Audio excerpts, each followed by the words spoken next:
Happy Thursday, gang. It's Holly and I'm here bringing you some of today's top stories in collaboration with KUMB.com. So without further ado, let's jump straight in. Up first, Paul Nevin has left West Ham to pursue opportunities outside the Premier League. We already know that Warburton, Irvine and Pearce have left, so there's now quite a few departures happening. Jacob Steinberg has said that Nevin may join Patrick Vieira at Strasbourg. Could the new director of football be bringing in new coaches? Only time will tell, but we have a lot of changes behind the scenes going on. Is it going to be a good thing? We don't know yet. Russ did a far more in-depth video about Nevin's departure with the full comments from Moyes and the club earlier today, so give that a watch if you haven't already. Let us know in the comments how you're feeling about so many backroom departures. Do you think it's a sign of fresh ideas, or are these the first stages of a massive rebuild? Scary and very, very confusing times. Up next, we're starting to see warning signs that the Rice sale is dragging on for too long, as other clubs are making big moves for some of our top transfer targets. In fact, West Ham, Everton, Sheffield United and Fulham are the only Premier League clubs yet to make a signing this summer. Fabrizio Romano has made it sound as though West Ham could be set to miss out on the signing of Victor Gyökeres, probably just butchered his name, as Sporting are closing in on him. Romano said, "I understand that Sporting are finally closer to signing him after late night negotiations. Coventry asked for £20 million, including add-ons, in a final meeting, and Sporting are expected to decide soon. Green light could be on Thursday," so that's today. Could we see another of our potential transfer targets get snapped up by another club before we manage to make a proper offer?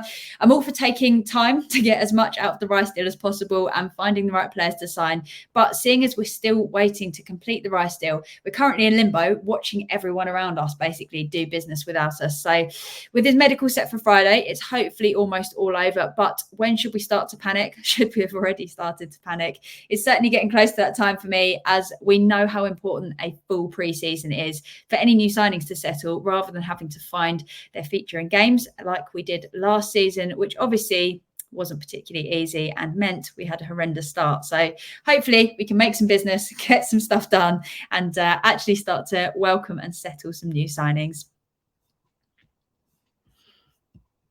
And finally, the club released a statement confirming that Angelo Ogbonna has signed a one-year deal with the club. As our second longest serving player at the club behind Cresswell, we officially have him for one more year after his previous deal expired at the end of June.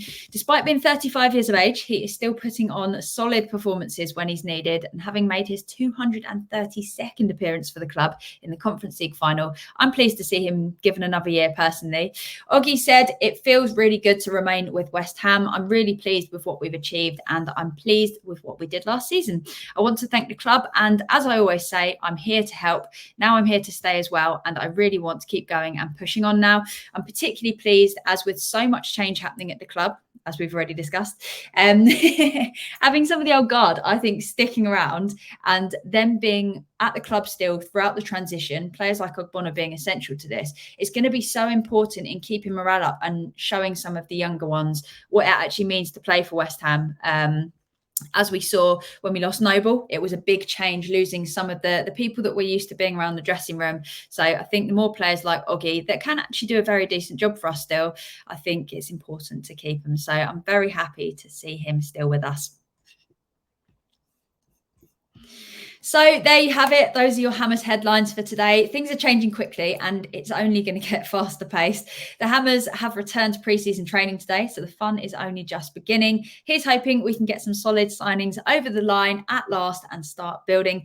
If you like this video, please do give it a thumbs up. Check out the West Ham Daily video from earlier today, where I spoke about how I would spend £100 million this window. There's already some really interesting discussion going on in the comments, because I know so many of us have different opinions of who we could use that we've already got and where to put them, who we need to sign, what our priorities are. It's amazing because there's just so many opinions out there in terms of what we'd all do. So if you're interested in my random opinion, which probably doesn't really matter, but if you want to see it, go and check that out. If you're new here, make sure you subscribe, because of course we would absolutely love to see you again. Have a brilliant rest of your day, and until next time, come on you eyes.